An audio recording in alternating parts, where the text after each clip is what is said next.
if we look at ourselves as the holistic educator of the 21st century, I do think nowadays all of us are training into areas that we never even imagined before.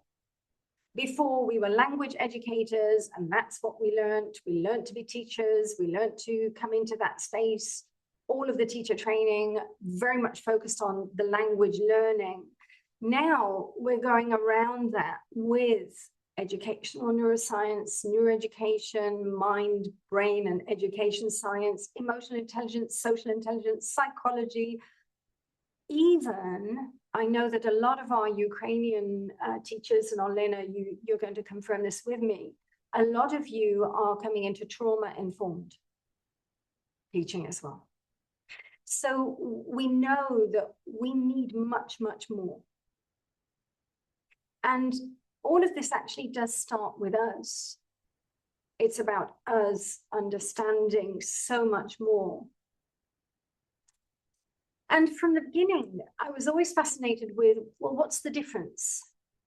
What's the difference between teaching, training, coaching?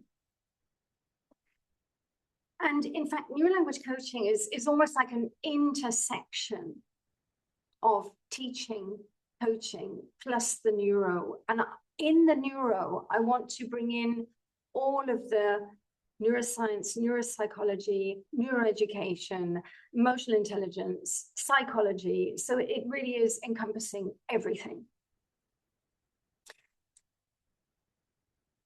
And back in 2017, in the first edition of the book, Neurolanguage Coaching, which has been edited and rewritten in 2025, I launched that last year. There is a table that highlights the differences between teaching and coaching. Now, I confess on the teaching side, you don't see that here. You can find that in the book. But on the teaching side, it is very conservative. There are still places that follow a very conservative way of teaching. But as I said, many of you are intuitively coming into the coach approach, which is about active learners, learner autonomy. They take the ownership. It's about us being flexible, adapting to them, personalizing everything to them. Now, this is fine if you've got one-to-one clients. When you've got groups, smaller groups, it's fine. But when you are working with bigger groups in schools, it really requires a lot of creativity. And also, I'm hoping that little by little, the way that schools are managed, they will start to understand that smaller groups are going to be much more effective. We can only hope for that. I know that a lot of teachers are burnt out and stressed because of the burden that they carry with bigger groups. Now, as we go through the webinar, you'll see that we totally changed the way we communicate. So teaching, as in directive style teaching, is really minimalized when you come into a coaching approach. And there's a lot of stimulation from our side, a lot of positive feedback. There's a lot of adaptability and flexibility and spontaneity.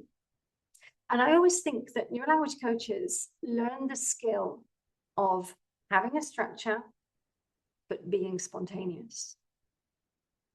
And that's the skill to master. How can I have a structure and still be spontaneous at the same time? And another thing that we're now moving into is our accountability. Our question to ourselves after every single session with a learner should be, how cost effective was that? How much did my learner take away today? How much did they learn? And this is the new measurement. It's not about them adapting to us. It's about us adapting to them. And it's not how well we do or how much we know or how good we are. It's about how much they take away from our sessions. And just as a summary before we start, and we're going to dive into both of these, On the one side, we are integrating professional coach training. We are accredited by the International Coach Federation. Therefore, we follow their standards, their guidelines, and their ethics in the coaching profession. We're integrating the structure from coaching, setting goals, working on them, goal review. Setting goals, working on them, goal review. We're integrating coaching conversations to troubleshoot emotional triggers, learning how to learn, commitment problems, motivation problems, time management problems, improving cognitive skills. So these are mini coaching conversations that spontaneously come out when we need them. Plus, we're integrating the competences of coaching. The way that we communicate is different, and the spirit of coaching as well. Now, we're going to go a little bit deeper into coaching in a minute. From the neuro side, we're integrating the principles, the findings, and the research from the neuroscience. We're integrating this into the process. It's almost like we are embodying the research. In addition, we're opening up the space to talk with our learners about the brain, about learning, about them. Every single brain is different. I need to find out what works for you. You need to find out what works for you. And we're really bringing in the mirror, the metacognition.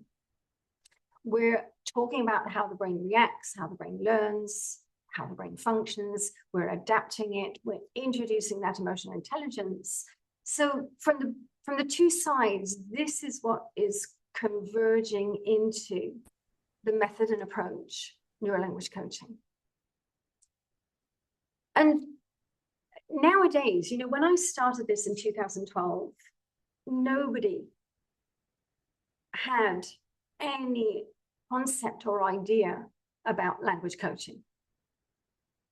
And when I launched this at the beginning, there were a lot of questions. I remember a professor in Canada calling me up saying, Rachel, what is this? Talk to me about this. And by the way, he then sent me about 20 of his teachers from a university in Canada. And we were training them over the years 2013 to 2016. What are the key differences? Key differences are language coaching per se is a generic concept. Neurolanguage coaching is a structured concept and approach. You can even call it a method because it has a systematic way of working. Language coaching isn't about coming into a session and saying to a learner, what do you want to do today? Not at all with us. Neurolanguage coaching is about, let's do a first session. Let's find out where your problems are, what you want to achieve. Let's create your program based on what you think you need, based on what we're discovering together. And together we co-create a personalized agenda and roadmap for every single learner. We're not wasting time. We're focusing in on what they need and what they want. So it's a very structured process. And our first session, I'm going to say, is a hallmark. We have a very specific, different first session with a client. And that first session is the gateway to everything that comes afterwards. And as I mentioned, along the way, we're troubleshooting with coaching conversations. We're talking to our learners about the brain. We're bringing out emotional intelligence. For us, the utmost essential point is psychological safety. Language learning is, it puts us into a state of vulnerability. All of us. Those of you, all of you, I imagine, have learned languages. Myself, I know 5 languages down the line. I know how vulnerable I felt learning languages. And I never want my learners to feel that. I never want them to feel bad. I always want them to come into this process with joy, happiness, playfulness. And even with grammar, understanding how to create a space of curiosity in grammar is key. One thing that we do promote a lot is the connection between the languages. Now, the University of Maryland, they're actually now calling this language bridging. I've been promoting this for the last 14 years because that's exactly how I've learned my languages, by springboarding from language to language to language. So what we become provocateur. We become stimulators. How is that in your language? How is it different? How is it similar? So these are the key differences with neurolanguage coaching. Now we're going to dive a little bit deeper, but firstly, I do want to go into the theory first. And I'm starting with this quote because I think all of us can recognize that we don't really like to be told what to do. And so Winston phrased this beautifully. I'm always ready to learn. I don't like to be taught. And when we think about each and every one of us, and we look at the neuroscience, there is one thing that I think we need to really, really understand. No two brains are the same. The way that we function, maybe, yes, is exactly the same. But the neuroscientists actually say that a third of our brain is the genetic imprint, and the rest is what we have learned, lived, experienced through life. Whenever I say this, for me, it's a profound statement because my genetic third is totally different to any of you. My life has been totally different to any of you. And as an educator, that really makes me respect and honor that every person in front of me may have a totally different perspective, a totally different way of receiving information, interpreting information. How do we do that? We really need to start to get to know our learners, but we also need to help them to know themselves. Coaching per se is very much grounded in self-determination theory.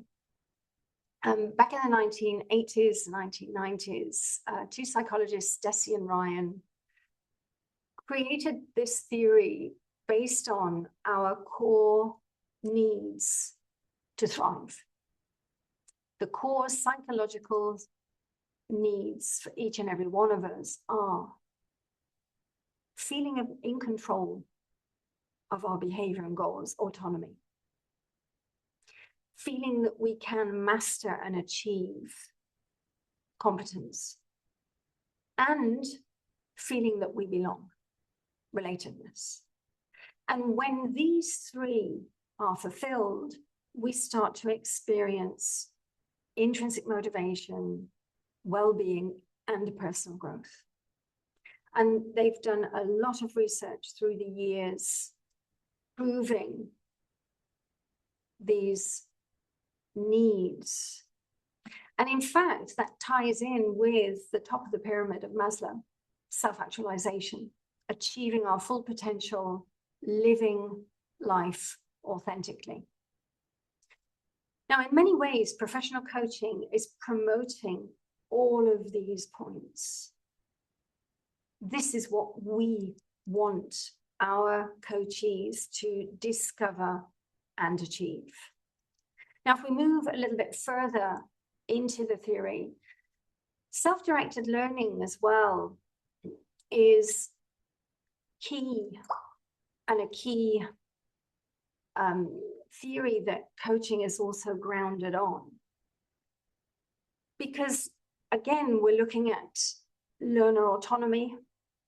We're looking at how to get them to tap into their intrinsic motivation. We're helping them to discover their resources. We're not telling them what to do. We're not giving them stuff. We're trying to get them to determine what works for them. And we're also promoting that self-monitoring, that mirror, so that they start to adjust and adapt to their own learning strategies. And another theory that is absolutely, neurolanguage coaching is very much following these 5 stages of Boyatzis intentional change theory. Now, Professor Boyatzis has worked for many, many years in counseling, working with many, many patients. So a lot of field work, a lot of experience, but many, many years with this theory in the making, and over the last 20 years, a lot of research proving how we can achieve sustained change. Now, when you think about it, learning is sustained change. There are 5 stages to this theory. The first stage is, what is the ideal self? Now, when you think about this in a learning environment, what is the vision for this learning? What's it going to bring them? What doors it will open for them? Where will it take them? What are they going to achieve? And they need to be very clear on that. And we are helping them to connect into that vision. Second stage is to understand, well, where are you now? Where are you? What's the current starting point? And let's talk about your strengths, your weaknesses. Let's talk about your awareness of self. Next stage, we are setting out that learning agenda. So together with our learners, we are co-creating, we're creating the bridge to get them from the real to the ideal. And then we move into implementation, experimenting, practicing, engaging, doing, learning. And all through this, we, the coach, are the resonant relationship. We are the supporting relationship that is helping them, giving them the feedback, and really moving them more and more towards that vision. And a lot of research along the way, how emotional intelligence is key to learning. Boyatzis talks about the positive emotional attractor state, and we're going to talk about this a little bit later with the research. Which, when you get them into this positive state, it really does foster the learning. And personal vision drives sustainable learning.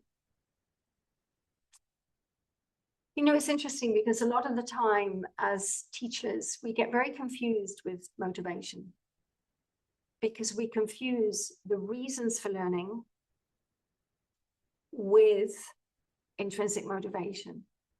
And I would say most of the time, they're not the same. So when your client comes in and they say, yes, I'm motivated, I need it for work, that's not motivation. That's the reason for learning. We need to find the vision. Okay, imagine you're fluent.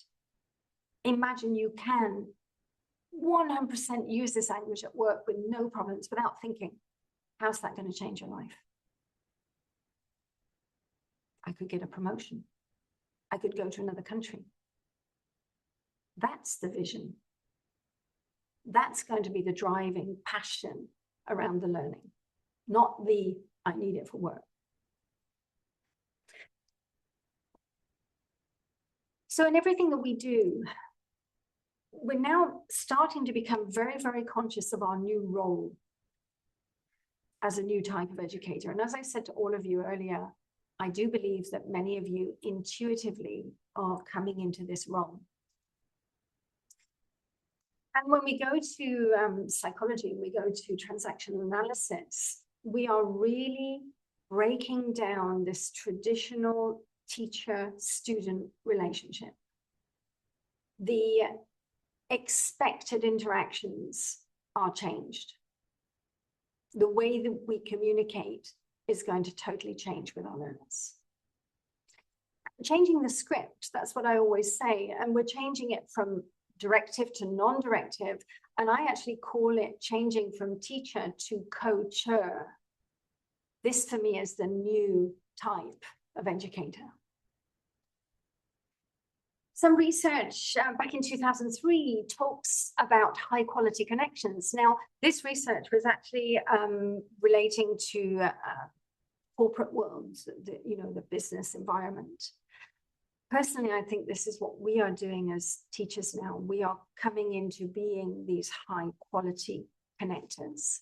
What does that mean? Well, we build and strengthen their cognitive mechanisms, their emotional mechanisms, and their behavioral mechanisms. That's what we are now doing more than ever.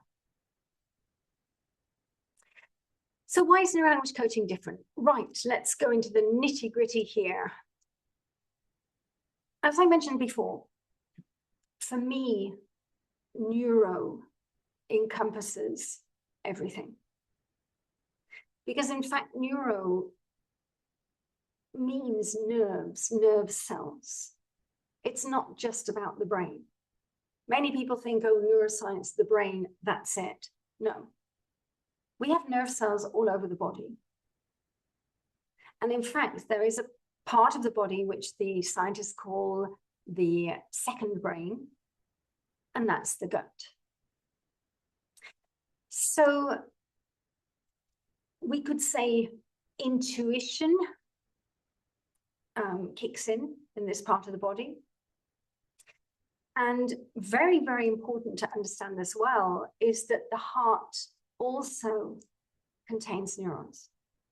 Back in 1991, Dr. Armour, his beautiful research really helped us to understand that the heart is not just a pump.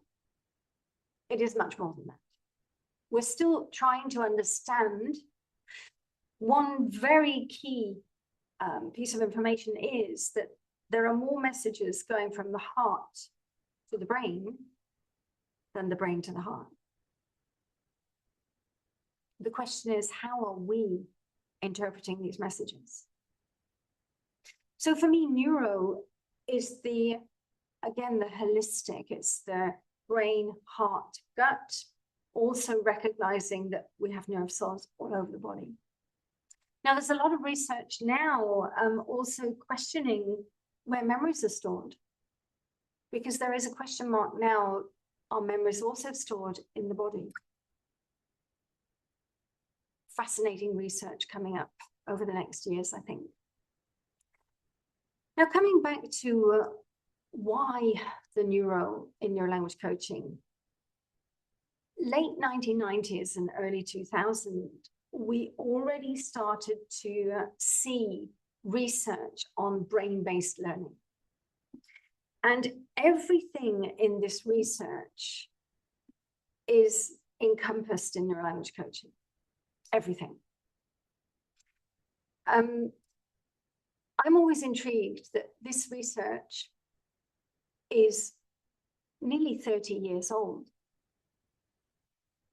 And it's only now that we're starting to implement it. And this is one of the major problems with the research, the implementation, the embodiment of the research. It's not enough just to regurgitate the theory. It's about living the theory. So we encompass the brain-based learning in everything that we do.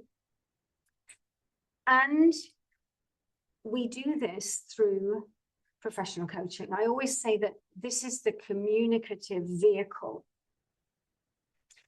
Back in 2013, Professor Boyatsis plus team, Anthony Jack, the neuroscientist, leading neuroscientist in this research, this was the first time that we had research on the neuroscience of coaching. And 20 students were given coaching sessions. They were given two types of coaching sessions. The first focused on their vision, as we've just mentioned. What do you want to achieve? Where do you want to get to? And the coaching session was called Coaching for Compassion. The other coaching session was focused on the problem. What's the problem? What have you done so far? What's worked? What's not? What's the issue at hand here? This was called Coaching for Compliance. Now, they were given questionnaires, and already in the questionnaires, the coachees shared their different feelings from those coaching sessions. The one which got them into the positive state, the vision, really helped them to feel inspired, motivated, to feel trust and care. The one based on the problem actually stimulated feelings of guilt, obligation. Then they put them into the MRI scans and they played back snippets of these sessions. And that's when they saw the activated areas of the brain in regard to one coaching session or the other. Coaching for compassion, the activation of the visual imaging, the motivation areas, the parasympathetic stress response, the default mode network kicking in as well. Coaching for compliance activated the sympathetic stress response and areas indicating self-consciousness, abrasion, obligation. So it's very clear that when we communicate and how we communicate has an impact on the person who is listening. And let's be honest, as teachers, we often go into that mode of arousing the negative emotional attractor state. Have you done your homework? What's the reason you haven't done your homework? So what are we going to do this week about your homework? There we can see that we need to pay a lot of attention when we're pushing them into one state or the other. And how we can turn that around. So instead of saying, have you done your homework? What have you done over the week by yourself? Okay, so I'm hearing you didn't have much time. So how do you feel about that? Okay, so what could you change to maybe this week be able to achieve it? How would you feel when you achieve it? And there you can see the different ways of communicating are going to arouse a different response. Now, goal-orientated learning, there's been a lot of research on this, but one of the most recent ones in 2021, I believe a Chinese university, showed that not only do goal-oriented, self-regulated learning lead to academic performance, but it also leads to psychological well-being. And by the way, I think this research should be the greatest advert for professional coaching in a learning environment, because they actually promote and suggest that all universities, educational practitioners develop relevant training programs, workshops, and interventions to cultivate college students to proactively engage in self-regulation behaviors.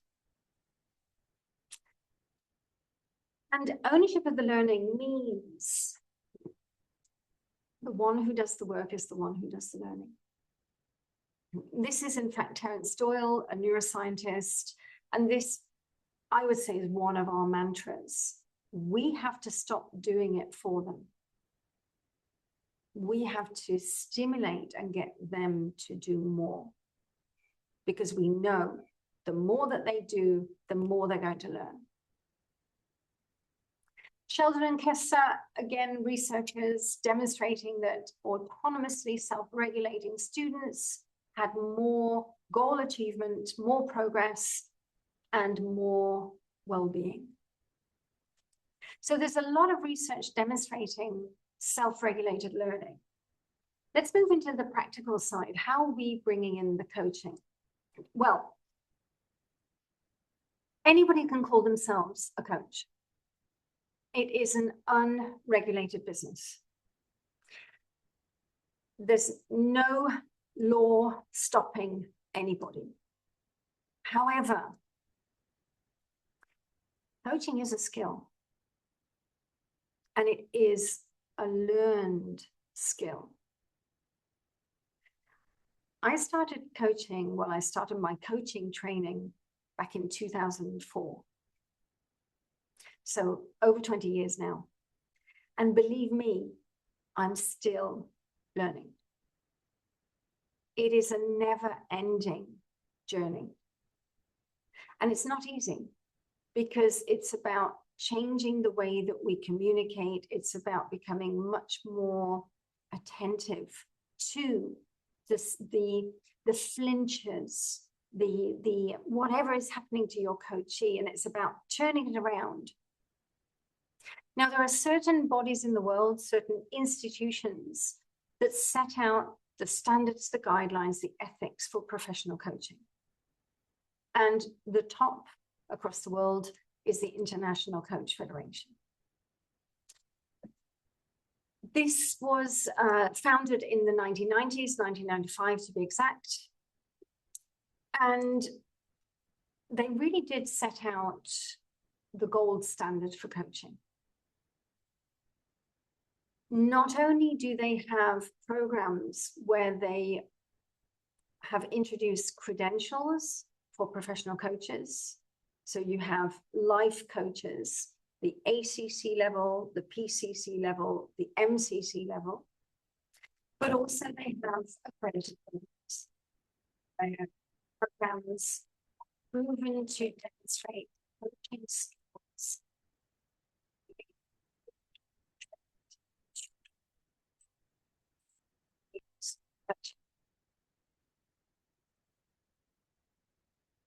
Just checking in, is the sound? The sound is interrupted.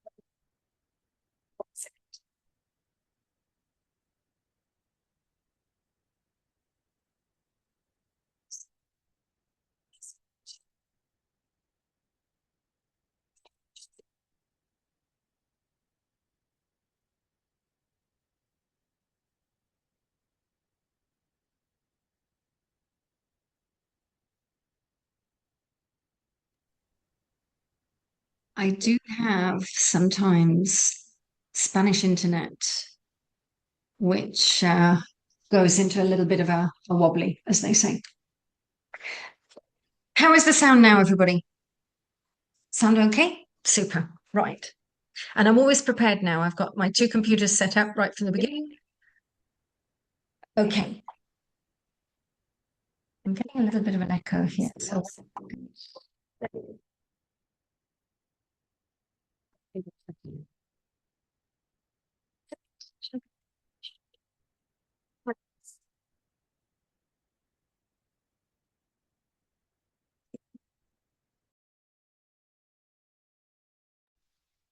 now, yeah.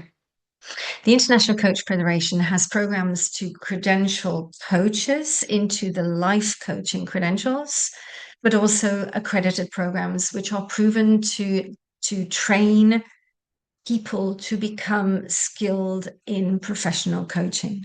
Now, we are accredited by the ICF. We have been accredited since 2013.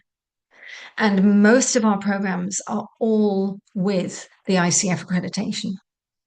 Personally, myself, as I said, I started in 2004 learning to be a professional coach. And I think it was 2016 became an ACC, 2020 became a PCC, and last year came to that MCC level. And believe me, it was a lot of blood, sweat, and tears. It's not easy to do. So coaching is a skill, as I mentioned, and the ICF has coaching competences, which are the skills that a professional coach will integrate into all of our coaching conversations. Now, we in Neurolanguage Coaching are integrating all of these competences into everything that we do. The whole process reflects the ICF skill set. What do we introduce from the coaching?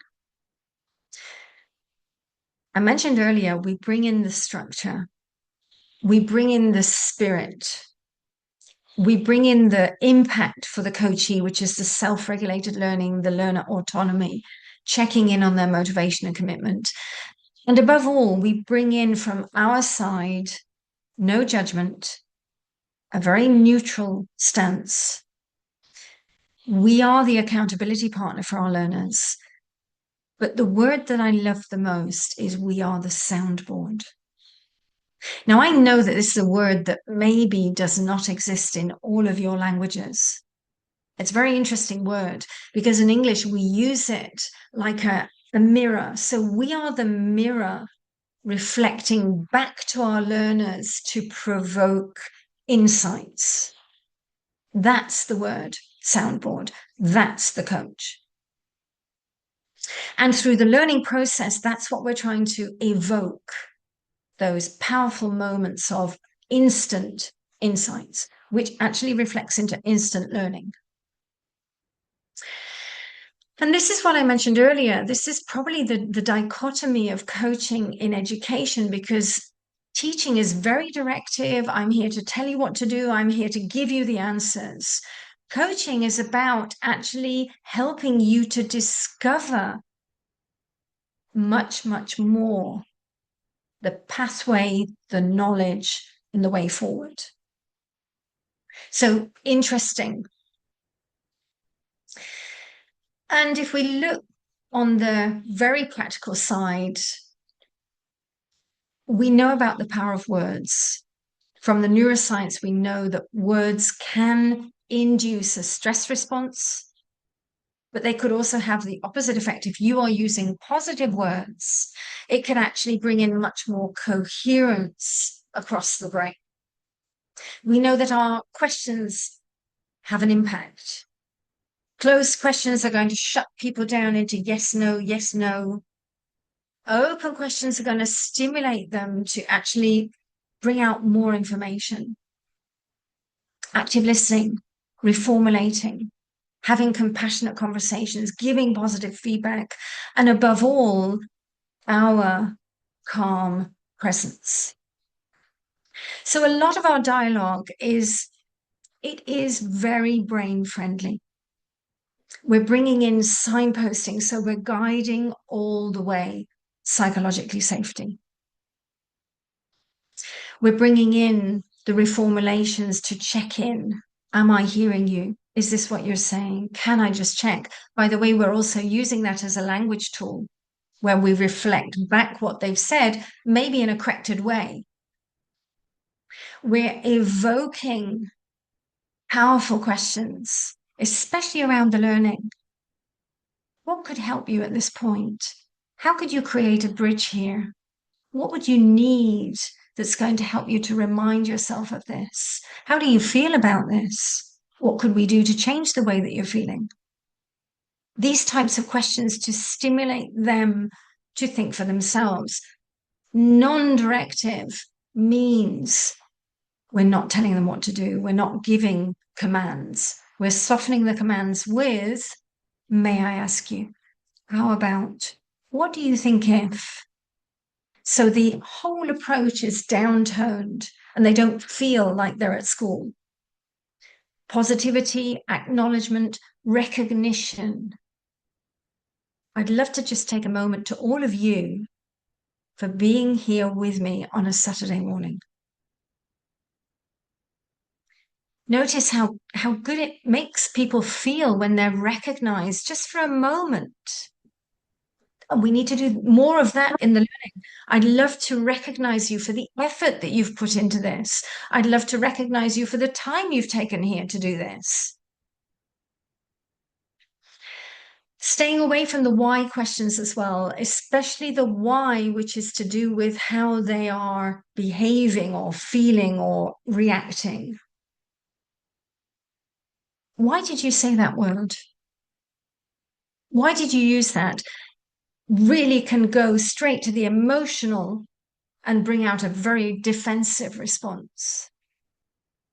What we change it for is, I'm curious, what's the reason for using that word? Using the word curiosity and changing it into what is the reason for, you're going to get it straight into this rational, logical, analytical center. And they're going to give you a much more rational, logical response without the emotion. And as I said, you're soundboarding when they say, I don't know how to do this. Well, what could you try? What, imagine that you were able to do this, turning it around, bouncing it back. I always call this like a ping pong. When they say no, we're pushing it back to them to say, how can we help you here? Now, the one thing that we are doing, we as the educator, we're going to start to be very conscious of everything that we say. And that's not easy because most of what we do as teachers and educators is automatic. We say things without thinking. We ask questions without thinking. And what we are doing now is we're turning the mirror on us to start to reflect and be conscious of everything that we say and noticing the impact on them. And that's a skill. That really is a skill.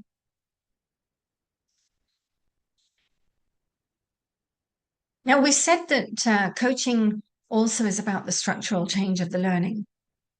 And we do get our learners into SMART goals. We actually have two different focus points for our goals. We have mechanical goals, which are focused on the grammar, structure, and pronunciation, and mastery, which is focused on functional language. So we are dividing the language into those two different focus points. And we're looking to get our learner to set very specific goals. The more specific, the more measurable. Now, again, this is a skill to take your learner through this goal setting. How many of you have got learners who say, when you say, what do you want to achieve? They say, I want to be fluent. I want to be able to communicate. I want to be able to have conversations. Super, but what does that mean? That's far too generic. Who are you talking to? What are you talking about? How does that conversation go? Let's analyze that conversation. Let's break it down. Let's get it much more specific.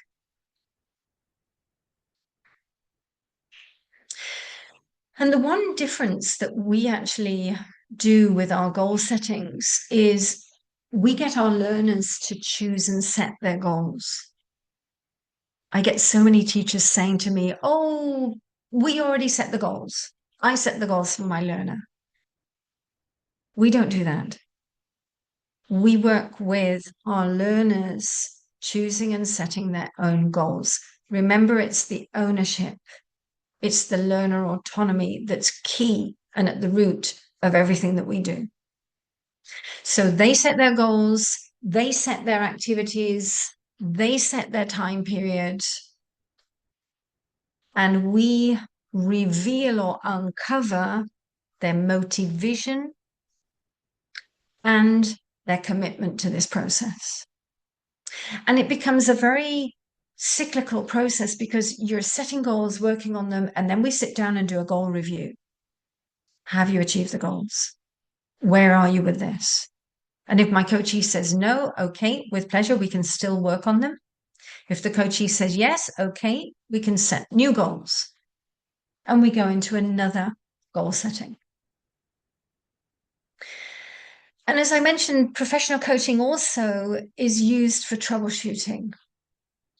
And as we said earlier, at any point in that learning process, if I'm sensing there is a question about time management or an emotional trigger coming up, or something has happened and they need some coaching around it, or they need to understand how to learn, we're going to go into that coaching conversation.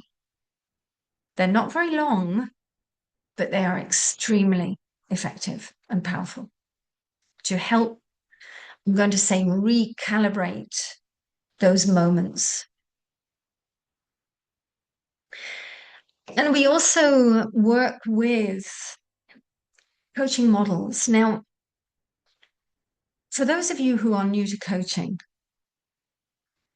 back in the 1970s, Sir John Whitmore was the first to create a coaching model called the GROW model. Whenever you hear the words coaching model, what it actually means is a pathway through the conversation.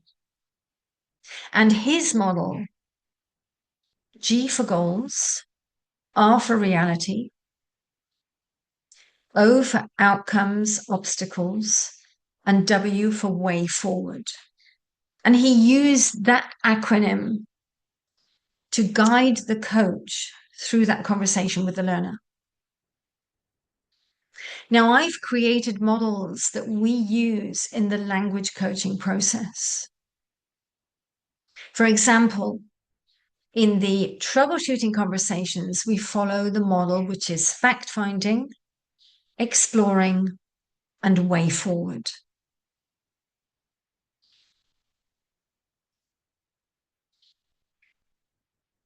And with compassionate conversations, we've got fact-finding, recognition, encouragement, and moving forwards.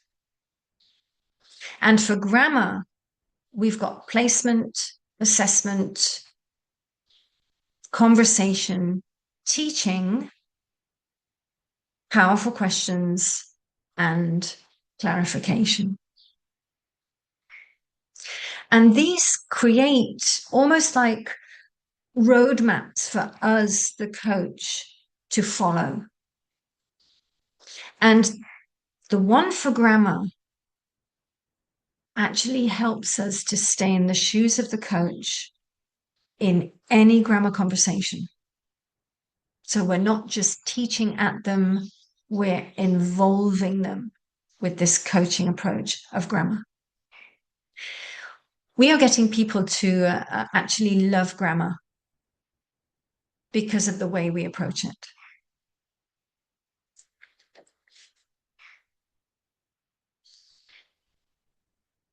So we've looked at the professional coaching, we've looked at how we are incorporating that into all that we do. Just as an aside, I think a minute ago I saw Attila. I saw you had made a comment which was beautiful. We must know ourselves very well, and that's not easy. And you are so right. And really, us as the educator, we have to know ourselves extremely well and be able to control the way that we communicate. Yes. So thank you for that comment. Beautiful. And to have effective conversation, we have to be good listeners. Ollie, yes, removing our coaching shoes and dancing in the space of the learner. Absolutely, yes. Thank you for that. So let's go a little bit into the neuro. We touched a little bit on it earlier. I do think that we are bridging the theory to the practice. We're bringing the neuro in from these three different perspectives. Firstly, from the meta perspective,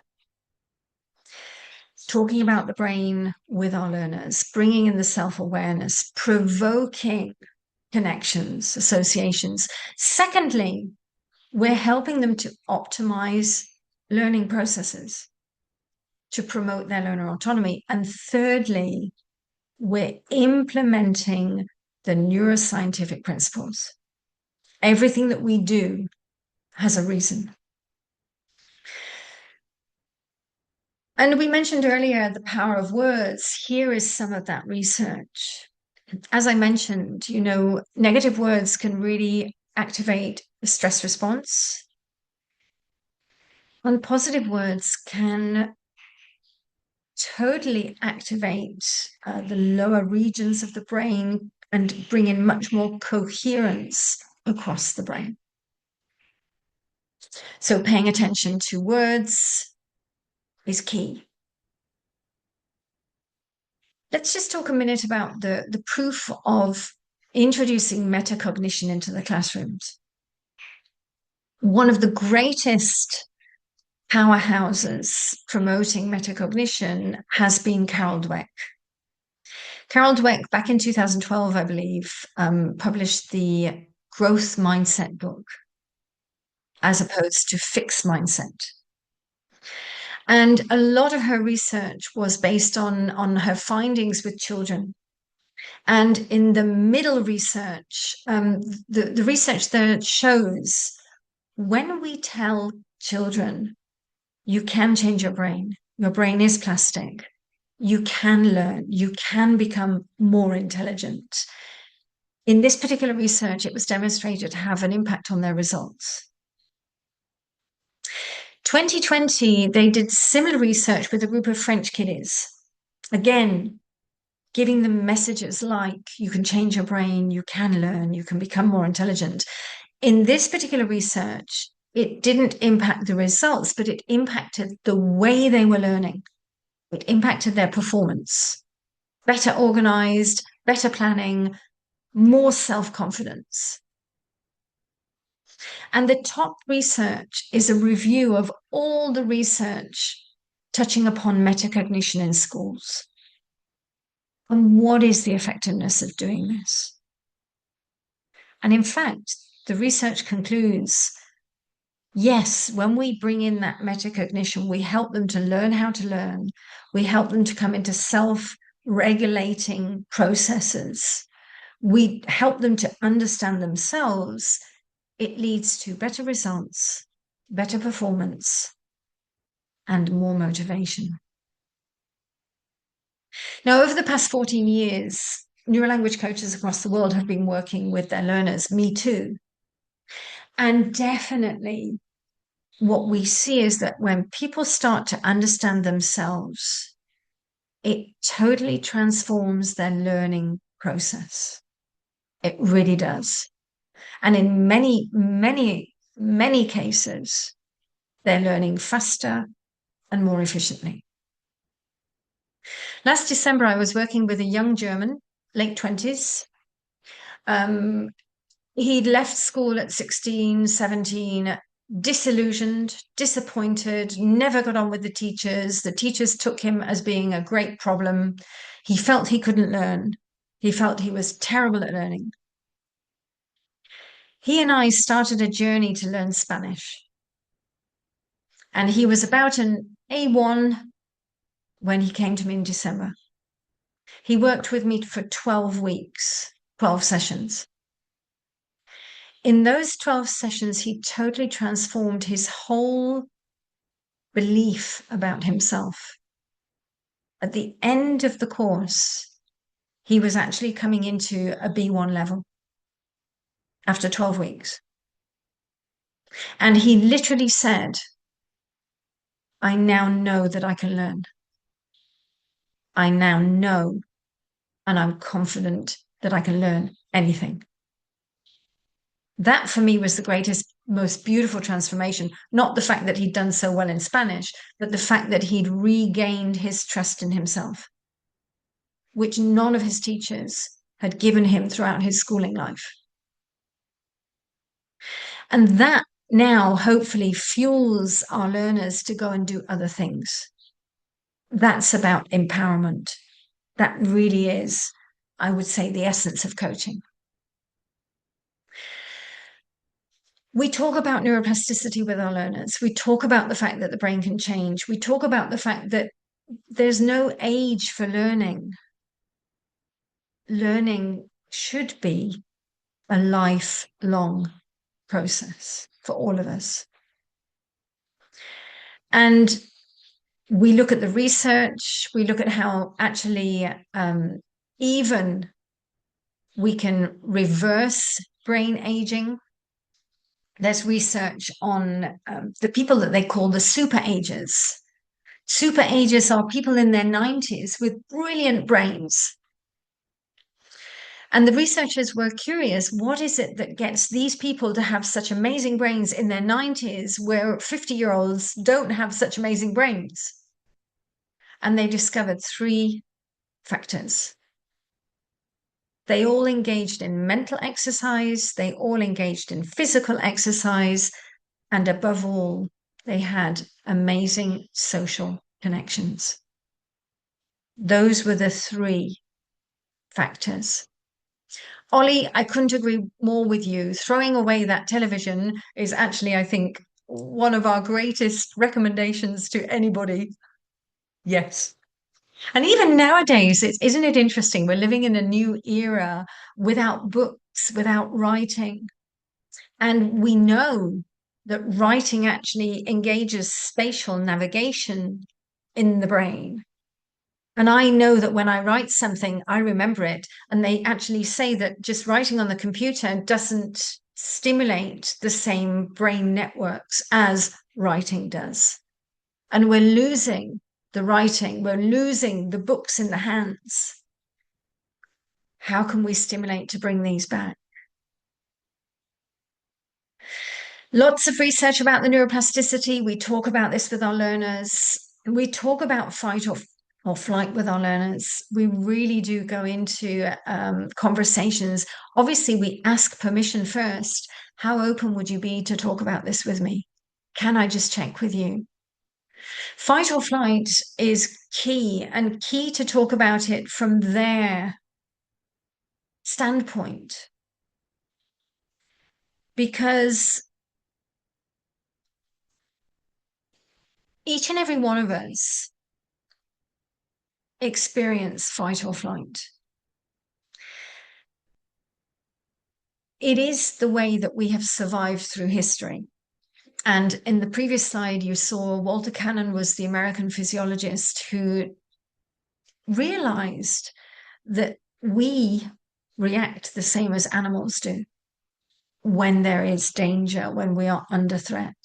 These are the modern interpretations. We've gone even further. We've even got this fight, flight, freeze, fawn.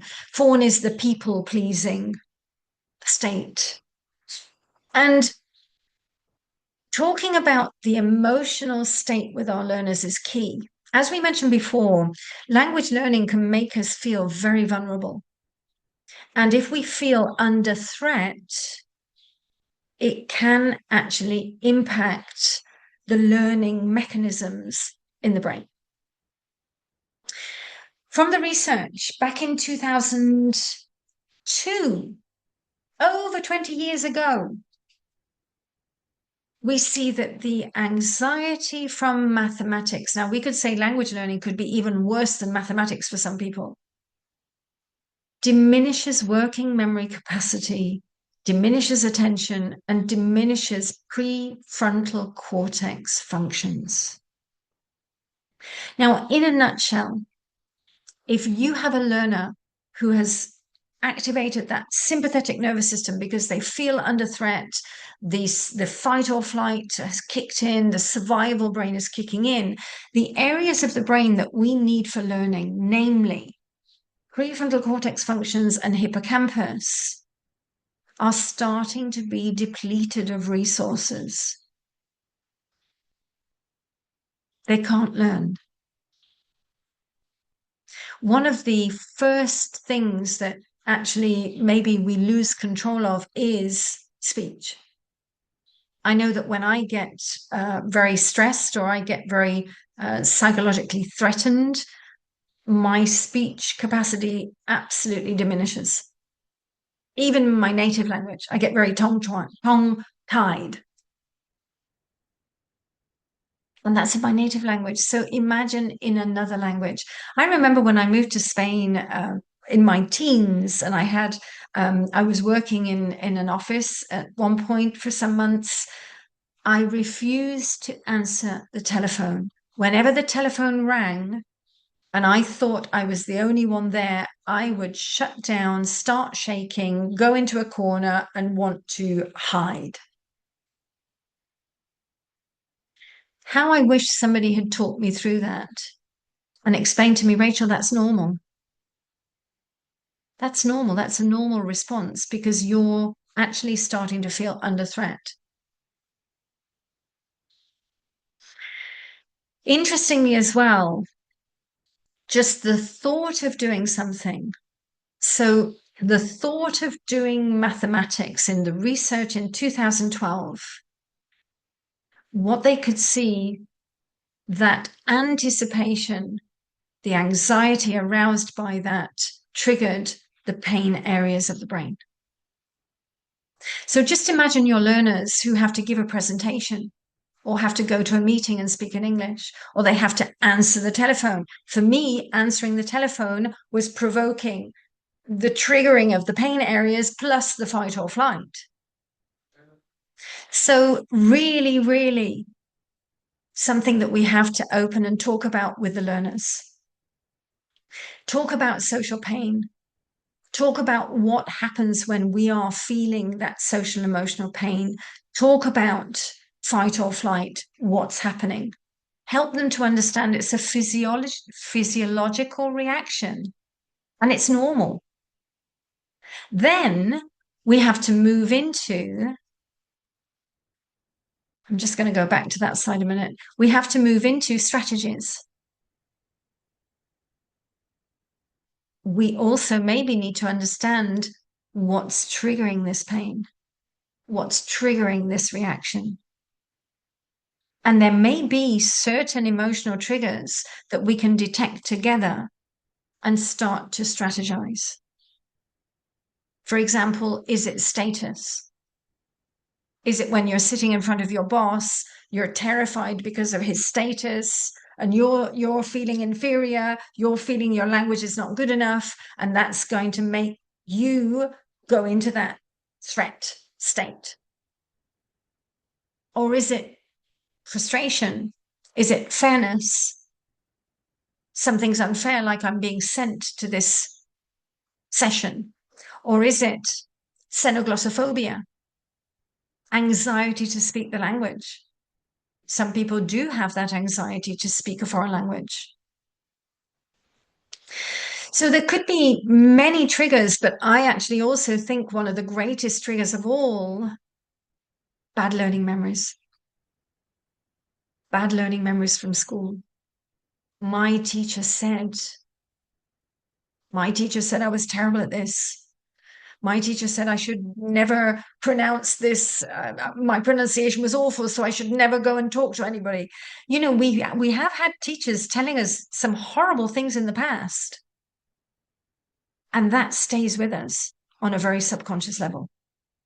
And that could constantly be triggering that threat response. So talking about this with our learners actually normalizes it. And coaching them around those triggers is a skill that helps them then to come into what I call a learning state. Now, another aspect that we need to talk about with our learners is the implicit input, the explicit input, the conscious learning, the subconscious learning. You know, we learn our native language on a very subconscious level. Implicit learning, procedural memory. But it takes us about 5 or 6 years to learn our native language, which is a long time. When we get to school, then they take us into explicit learning. You know, the blackboard and everything is being taught and told, and it's a lot of conscious input, rational, logical, analytical, critical thinking. Personally, I started learning French at 8 at school. When I left at 16, I still couldn't speak. That was 8 years. 8 years of French. I do think we need to talk to learners about this, because if you only learn with implicit or if you only learn with explicit, it's going to take a long time. When you put them together, you can learn extremely quickly. Just imagine the immersion setting. Just imagine you go to live in England. You're bombarding your brain, you're bombarding the subconscious with the language 24/7. Television, radio, metro, on the street, the coffee shop, the restaurant, everywhere you're receiving subconscious input. And on top of that, if you're doing classes, if you're coming into the learning from an explicit learning the rules, learning the grammar, etc., you could learn the language in 1 year. Implicit plus explicit, you can learn very quickly. Now, one of the questions for all of your learners, and one of the questions that we ask all of our learners is, how can you replicate the immersion setting from where you are living now? because in this day and age, you can. When I moved to Spain in the 1980s, you couldn't. But with all of the technology that we have nowadays, yes, you can. Telephone in English, computer in English, everything in English, watching films, internet, papers, books, everything in English. And get them to try it for 3 months. Maybe it could be like a little challenge. Explicit learning, implicit input. You know, in many ways, this is connecting in with Krashen's amazing work, which is the language learning and the language acquisition. When you've got both of them together, that's when you start to propel the learning, to boost it. So all of these conversations are key. And definitely we see from the research that you've got different brain networks underlying the two types of learning. So it's key to engage the explicit and the implicit.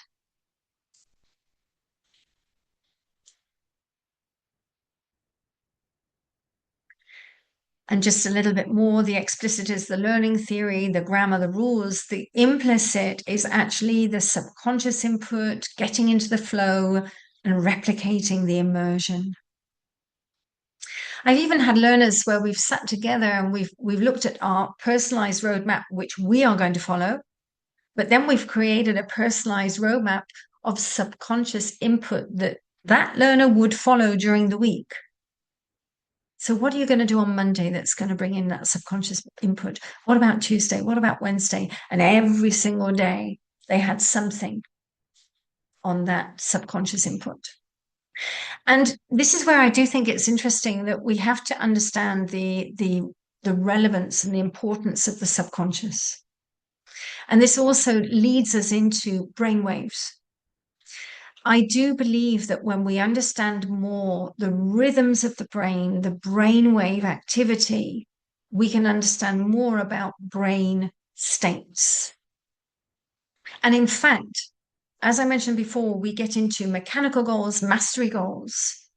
Mechanical goals, what I'm trying to induce are the beta brainwaves, which are the very fast processing of information, critical thinking, rational, logical, grammar theory, all of that discussion and learning.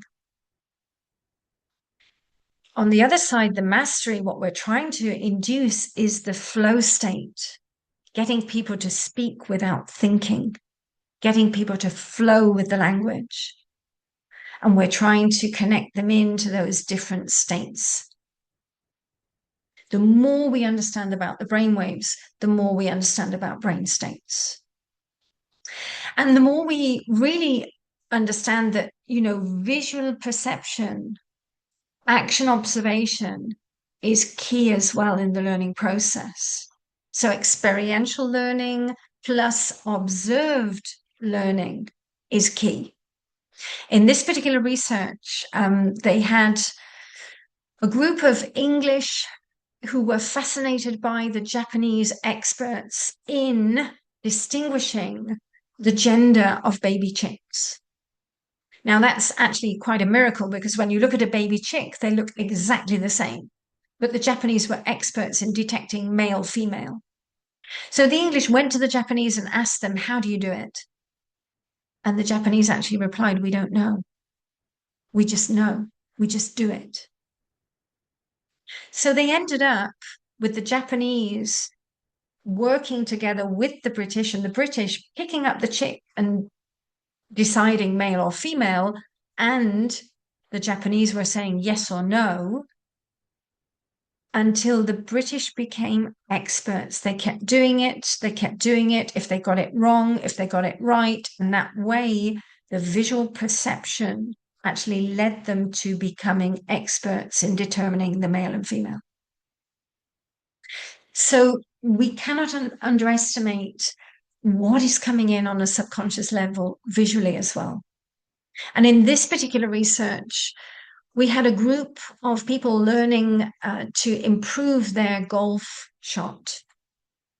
And the group that improved the most were the ones who observed an expert first.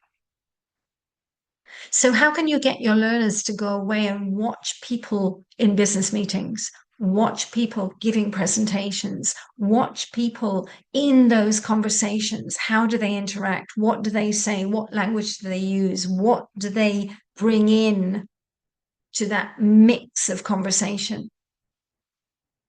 And helping them to understand there are many, many ways of learning. It's not just about the theory.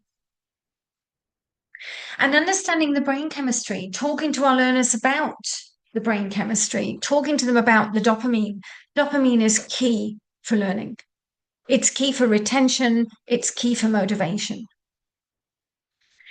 How do we get more dopamine? Well, absolutely with positivity, curiosity, variety, novelty.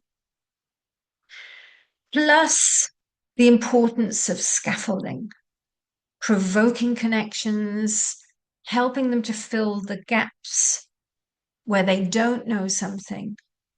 How can I help them to fulfill those gaps or springboard from native into the target? And the research that demonstrates this springboarding from 2016.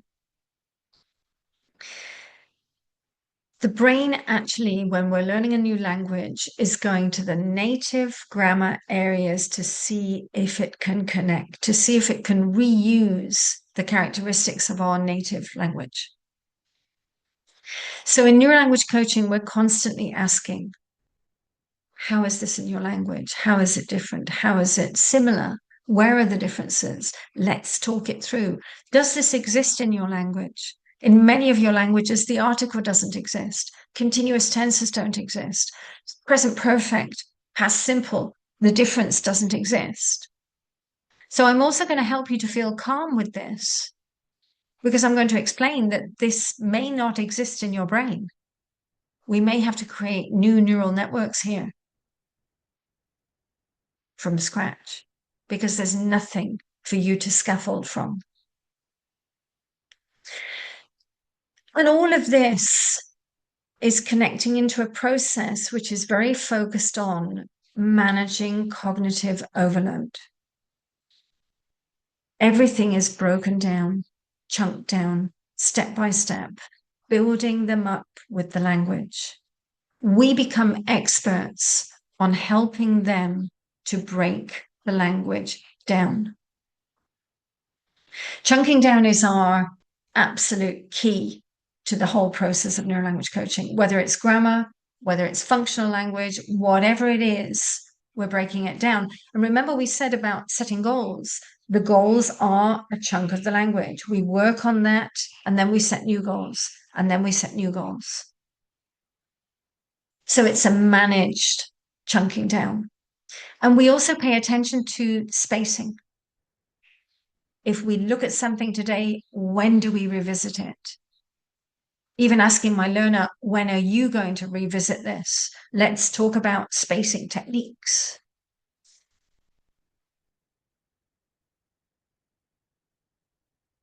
I think most of us know, most of you know about the forgetting curve, famously from the 1800s, the research of Ebbinghaus. And the research showing the spaced repetition as a strategy for learning. Now, there is so much that we are inputting from the neuroscience. If you imagine all of this knowledge, as a neurolanguage coach, you're going to then manage when you are bringing this to the learner, when you're bringing it out into a coaching conversation, when you're bringing it out as a golden nugget of information to help them. And above all, everything that we do is about making the learning relevant for them, real and personal for them. That's absolutely key. Many years ago, there was a book called Making It Stick. And they looked at all the different top research ways that were helping to learn, to memorize. This was the top one. When the brain receives information connecting to that real and personal, relevant to the learner, that is the most effective way for learning. And this is why I always say books are fantastic, but we need to move away from the books. Books are great for self-study. They're great to consolidate. They're great to trigger, but then it's about them transforming what's in the books and connecting it to them, relating it to their lives. And you are the one that has to do that. Help them to connect. So is neurolanguage coaching for any learner? Yes, absolutely. Maybe I'm going to caveat that with children under the age of 8 learn in a totally different way. They learn through experience, through observation, through play, through repetition. So children under the age of 8, it's not so easy to get them to set goals. But you can still try to instigate their autonomy, what they like, what they don't, help them with simple language to understand the learning process, but you can help them with very simple language to regulate themselves. A couple of years ago, we had a French kindergarten teacher do the course, and she beautifully took on board the neuroscience part and explaining to the little kiddies about the brain. And in fact, Daniel Siegel, you can all go and look for this on the internet, talks about the hand brain. And he shows children, you can show children, this is the brain. So this is your neck, this is the brain, and inside is the amygdala. And normally when the brain is very calm, it's the amygdala is living happily inside, very calmly.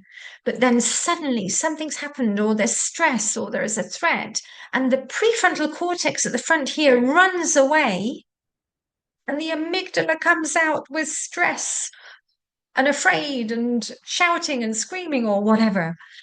And she took this on board and she used it as a way to explain to the children, look, if this happens to you or you're feeling this, show me. And then we can all come together. We can try to calm you down. We can do some breathing. We can go into play. We can sit down together and see what you need. And she also said to them, children, when I do it, you know that's how I'm feeling. So she also used it as an indicator to show them when they were stressing her. And she said it was beautiful. The kids started to communicate with her, and they started as a group to be able to manage those moments of stress much, much more. Now, I also know that we've had quite a few along the years of our coaches talking to their children about the brain. And I will never forget one of our coaches was moving to Japan. She was moving back to Japan, and her little boy of 5 was starting to have panic attacks. And she sat him down and she explained to him, this is your brain. It's trying to protect you. It's feeling that you don't know what's happening. It's the unknown. And your brain is going into this state because it's trying to protect you. Now, if this happens, what I would like is that you tell me, and immediately we're going to come in and try to see how we can calm you down. And he would come to her and say, Mummy, Mummy, my brain's starting again. And they'd sit down, breathe, troubleshoot.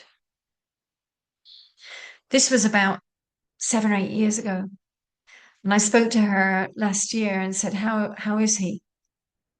And she said, he's amazing. He comes and tells me to go and sit down and de-stress.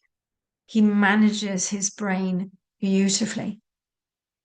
Now, that for me is an example of children now growing up, managing, optimizing, strategizing their brain functions, states, capacity. How amazing it would be to have a world of kids doing that, plus adults as well. So kiddies under the age of 8, slightly different, but teenagers, absolutely ideal for this process. Adults, absolutely. Special needs, absolutely. We had a group of our coaches who were volunteers for a foundation in Italy for children with special needs. Those children were having great problems in school. With our coaches, they were starting to excel. Unbelievable. Can it be used for exam practice? Yes, it can. The way that we separate the mechanical, the mastery, the mechanical will then focus on the grammatical, the mastery will then focus on the exam and what needs to happen to achieve that exam. Can it be used for any language? Yes. This is a framework. This is a framework and a systemized approach which can be used for the learning of any language. It's absolutely transportable. And for lower levels, yes, it can be used for beginners. The only caveat there is you must be able to communicate with that learner in another language, or the native language, or another language. Remember, I spoke about my German client last December? We spoke in English, and from English, he was springboarding into Spanish. So we had a common language that we were using as the communicative vehicle for the coaching.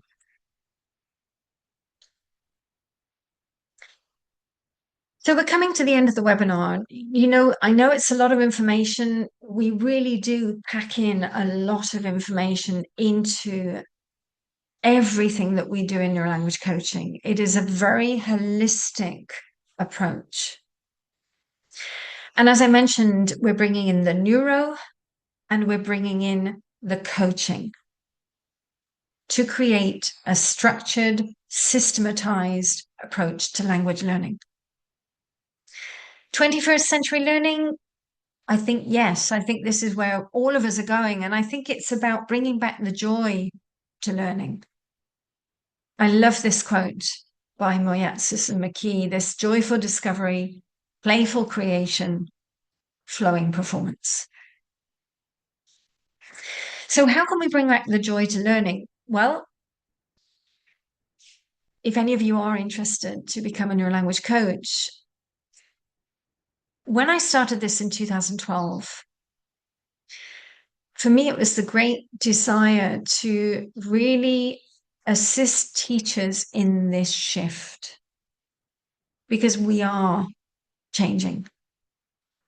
And the course itself is 36 hours. It is accredited by the ICF since 2013. And it is for all types of language teachers, trainers, coaches, educators. Now, we do have a parallel course, which is the Neuro Heart Education course, which is for any teacher except language. And the pathway for neurolanguage coaching, you've got the first step, which is the language coaching certification. And honestly, at that point, you become a fully certified and accredited neurolanguage coach. You don't need to go any further unless you want to. If you do want to go further, you can take the pathway into becoming an advanced coach, a professional neurolanguage coach, even a teacher trainer. And our teacher trainers are delivering our courses in their country, in their languages.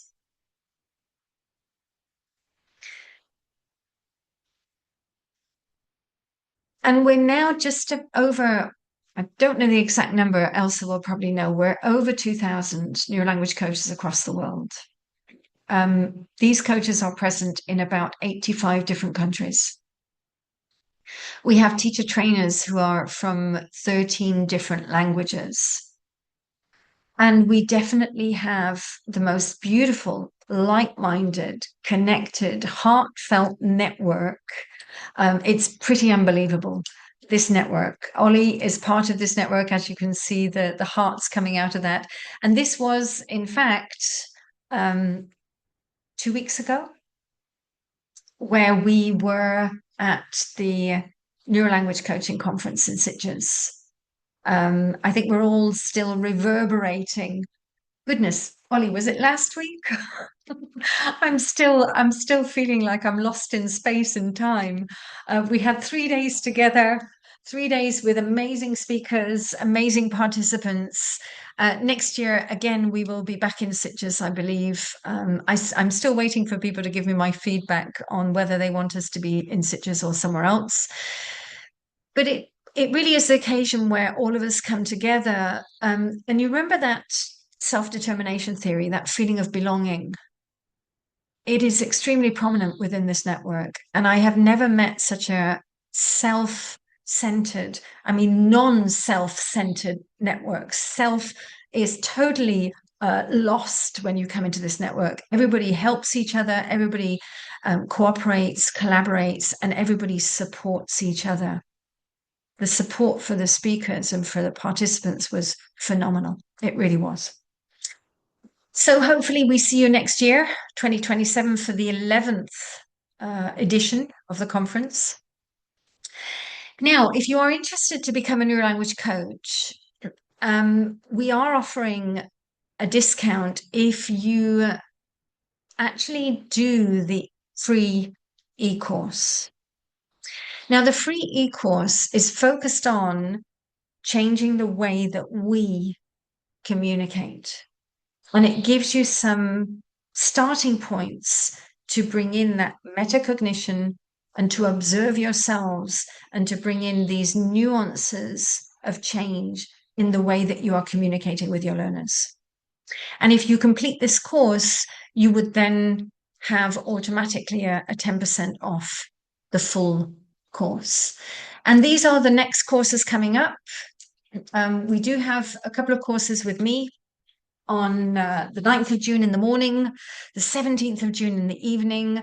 We have a weekend course with Juan Carlos on the 20th. And if any of you would like to visit Athens and be present for a face-to-face, I'm actually going to be doing that in July. On top, thank you for visiting today, this webinar. And for this attendance, we're also offering an additional 10% off the course. So if any of you sign up today from this webinar, you would have then an additional 10%. The books are available on Amazon. The first book, as I said, was rewritten. So a new edition in 2025, very recent, lots more research, lots more, let's say, up to date, because it has been such a journey these last 14 years of neurolanguage coaching. The second book, Brain Friendly Grammar, through Express Publishing. And the third book is very much a book of materials, brain-friendly materials that I suggest you co-create with your learners. It's not about giving them the material, it's about you sitting with them and co-creating it with them. So thank you, everybody. I think I've gone a little bit over the time of an hour and a quarter, which I said would be how long I would take for this webinar. I'm very much open to any questions you may have if you would like us to go into questions. Or comments.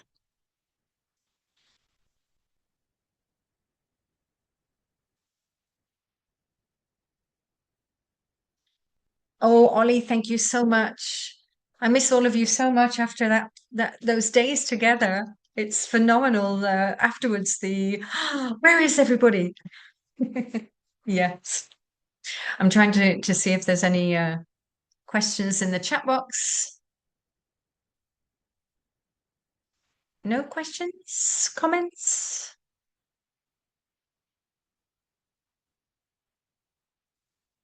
Anything else that you would like to know about? Hermione, always beautiful to see you and connect with you. How are you? And thank you. Can you hear me without my headset? Beautifully. Very quickly, I wanted to make rather a question. It comes through when I read a lot that the pain for things that we lose is greater than the pain that we've got something. And I would like to compliment what you are saying, the accountability, our accountability as a catalyst for them to bring this point ahead. What would you lose? It's just another way of saying, how can I help you to do that? Just to bring it home.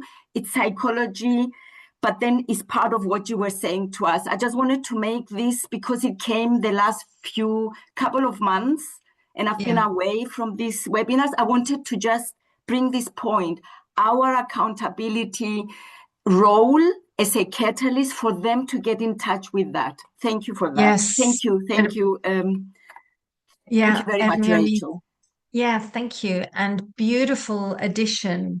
And yes, you know, when we go into that coaching space, there are a range of questions that are going to get them going into that deeper thinking space.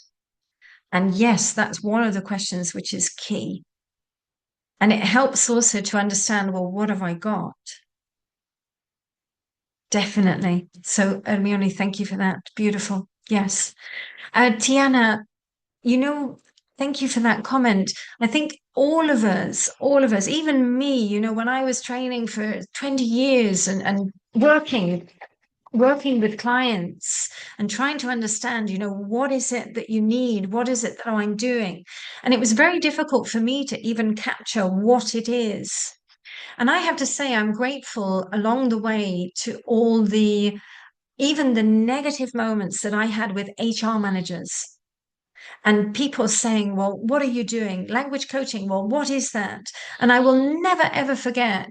I had a very painful meeting with a human resource manager in 2000, I think it was 2010, 2011. And he sat in this meeting saying to me, what is language coaching? It's nothing but glorified teaching. Why should we pay you more money for this? And in many ways, I came out of that meeting thinking, well, crying because it was pretty offensive. My secretary was with me and she was crying as well. That's how bad it was.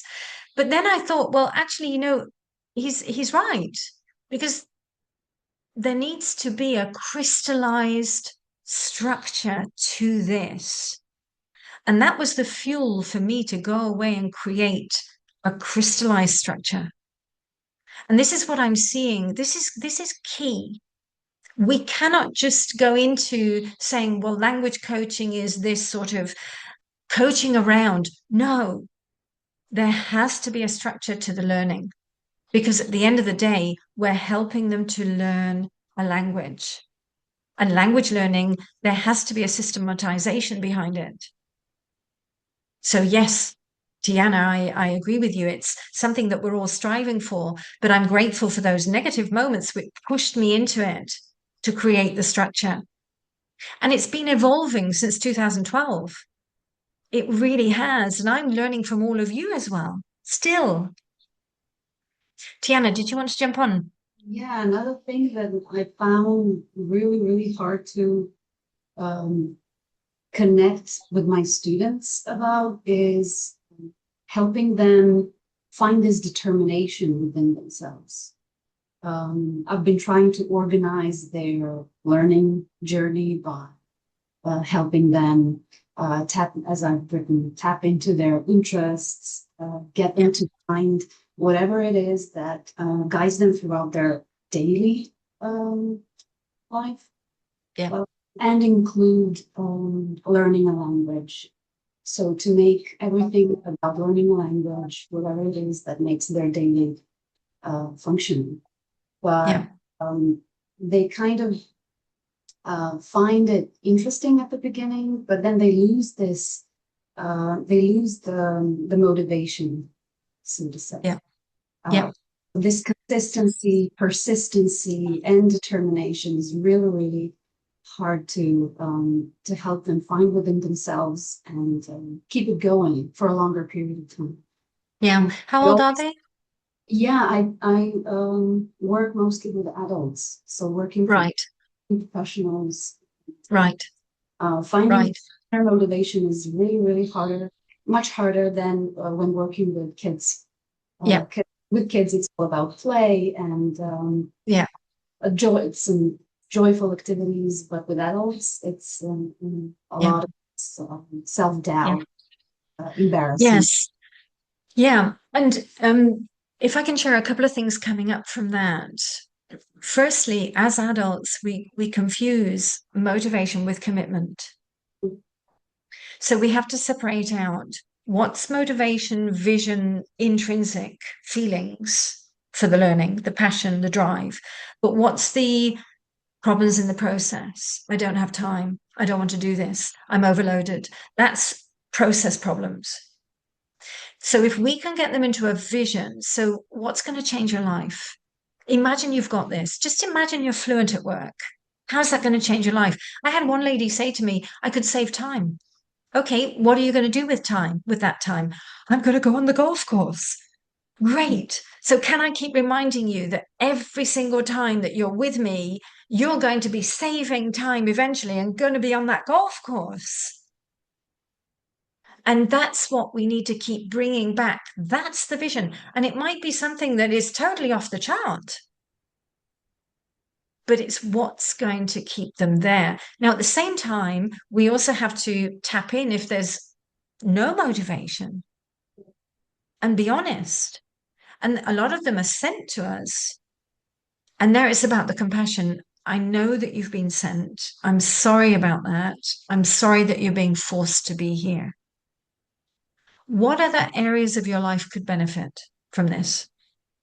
Even who could benefit? I've had some of my business clients saying, "Oh, I could help my child with his homework." How would that make you feel? Oh man, it would make me feel great because I feel so stupid because I don't understand. Brilliant. Shall we use that as the key motivation then?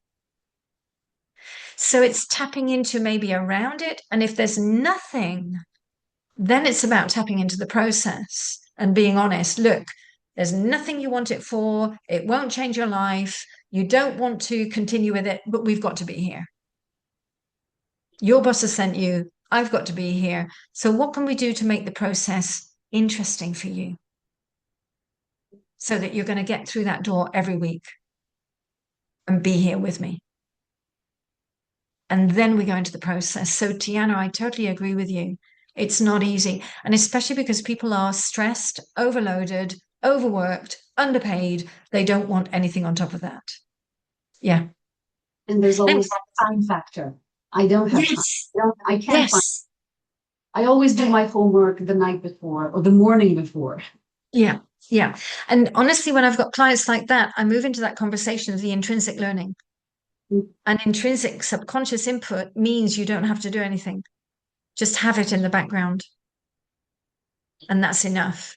Because if you don't have time to do your homework, you don't have time to do things, don't do it. Don't force yourself because that's going to bring in the negative feelings. So just expose and bombard your brain to the language whenever you can. Even if it's lying asleep at midnight on the sofa, falling asleep with the movie in the background in English, that's fine. That's subconscious input. Yeah. Yeah. So conversations like these actually, they're also geared to help them feel better about the learning process. Because so many of our learners feel bad about the learning process nowadays. Tiana, thank you for sharing. Any other questions or comments? Jota, you're saying that you have similar difficulties with teachers that you mentor. Yes. Yeah.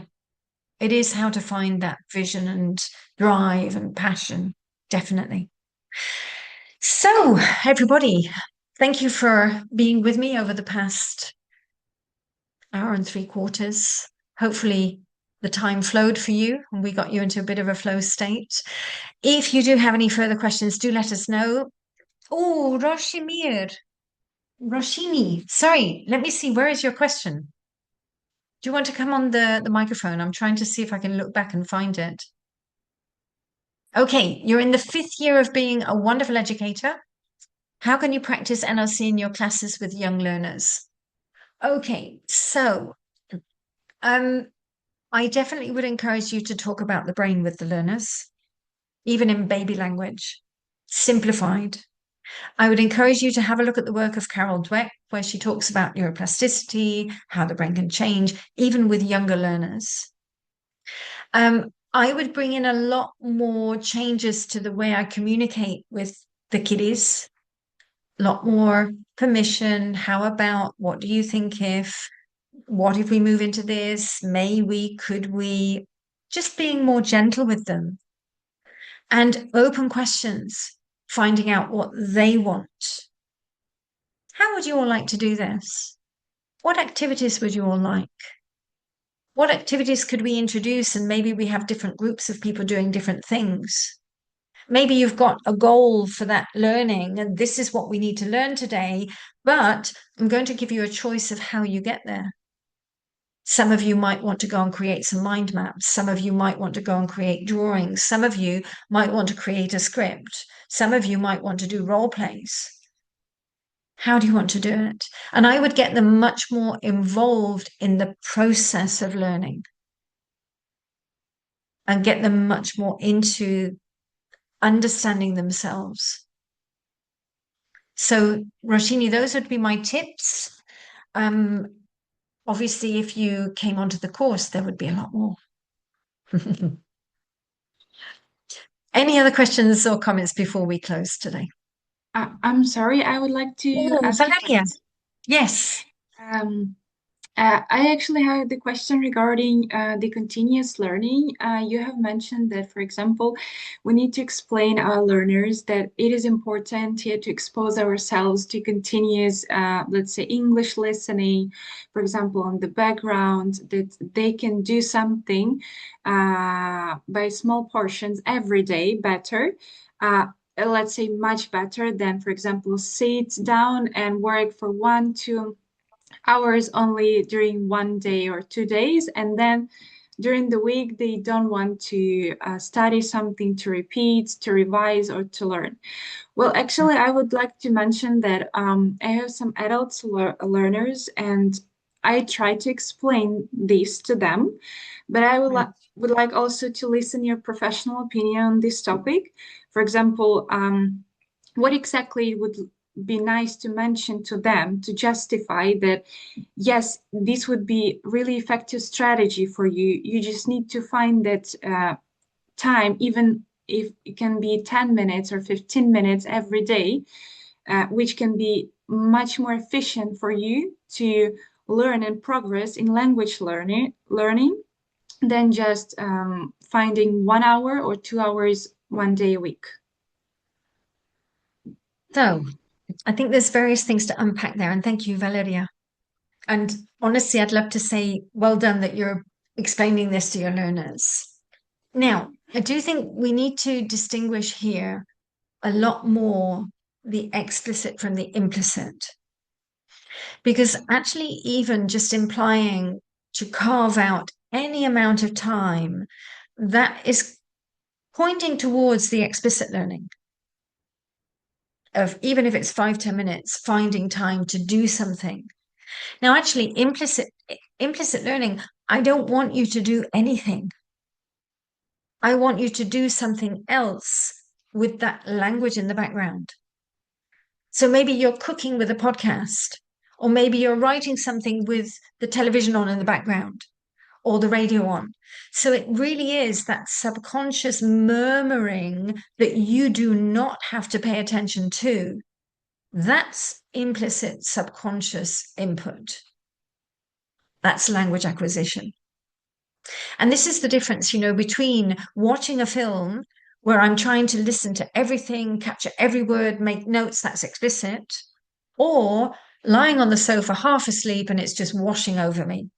That's implicit. So I would try to explain to learners, both are effective. But as adults, we often think that explicit learning is the only way. So may I remind you, my learner, you learnt your native language implicitly. That's how you learn your native language. And by the way, let's be honest, everybody, institutionalized language learning has only existed over the last 200 years, or maybe 300. Christopher Columbus didn't have a grammar book. The Romans didn't have a grammar book. The Silk Road merchants didn't have a grammar book. How did they learn? And this is the truth that we need to speak to our learners about, because our learners are so institutionalized and so grammar orientated or theory and rational thinking orientated that we forget the power of the subconscious. So, Valeria, I would definitely open up that space first about explicit, implicit. Now, the other thing that you're mentioning is really this breaking it down and spacing it out. And that's where you'd go into the research on cognitive overload and also spaced repetition. And yes, you're right. This drip, drip, drip, drip is much more effective than the woof all in one go. And that's what we're trying to say in this case. What you're trying to say is, 10 minutes. When could you have the 10 minutes every day, maybe with your coffee, that you're doing something? And just if you're just bringing it back and just bringing it back and just bringing it back. So yes, absolutely. I would then demonstrate with the research. And in many ways, everybody, I always say we use the neuroscience, the research as our weapon. We use it as the reason for doing things. And one of the major missions of the brain is to understand. So instead of you, Valeria, saying, look, how about breaking it down? When you explain it, then they understand the reason that you're saying that. Does that help, Valeria? Yes, it helps a lot. I have also noticed that, actually, I try to mention also some researchers because I have discovered recently that there is a Norwegian scientist, a woman who researched the influence of handwriting on our brain, and it is very influential and it has a very great impact on our memory as well. So I try to incorporate it into my classes a lot. And yes, I see the difference that my students perceive this information in a different way because they hear that, okay, there is a scientist who has investigated this for the recent 10 years, for example, for 5 years. But also I have noticed that I would say sometimes I feel that for example, some adults, they want to try to make excuses that, okay, I don't have time to do it, or I'm very busy this week. And actually this is repetitive. Every week they are very busy. And I'm not sure what should I do in such cases if they try to find these excuses that I'm busy, I have a lot of work to do, I'm a student, I need to study medicine. And then at the end of the day, I find that we're not progressing at all. So there I would bring in the compassion, because the truth of the matter is they are very busy, they are overloaded, they are in a problem. Let's say they're in crisis. So I would then go into compassion and say, look, I'm really sorry. I know that you're so busy. So may we talk about implicit learning? And implicit learning means don't do anything. I don't want you to carry the stress and the negativity of feeling obliged. However, may we talk about subconscious input? And then I'd open up that conversation that we've just had about subconscious input and get them to try it out. Now, I had a CEO of an airport for many, many years. Lady, by the way, beautiful to work with a lady CEO. Very stressed and very angry because she was a B2 and she was on that plateau and she wanted to get better and she didn't have time. And every week, yes, I'll do something at home. Never did. Every week, frustration, frustration, frustration. I got to a point where I said, maybe we talk about this because I'm sensing this is really upsetting you and it's bringing in the negativity to the learning process. May we talk about subconscious input? So we opened up that conversation and I said, okay, how would you feel if let's have a test. Let's try this out for 3 months. Let's put it to the test. How can you create immersion where you're living and get this subconscious input? And after 3 months, let's check in and see if there's anything happened. So she put her phone in English, her telephone in English, her computer in English. She literally had to buy a television because she didn't have one to watch things in English, documentaries, etc. She only read in English, magazines, internet, everything. She got her partner to speak to her in English. She got certain people at work to speak with her in English. So she did it. After 2.5 months, I hadn't seen her for a couple of weeks, and we had a call to check in. And she said, Rachel, I now understand what you mean. Because I was sitting in a meeting the other day and I came out with a word that I have never in my life said before. And the word was beneath. And as soon as I said it, I thought, where did that come from?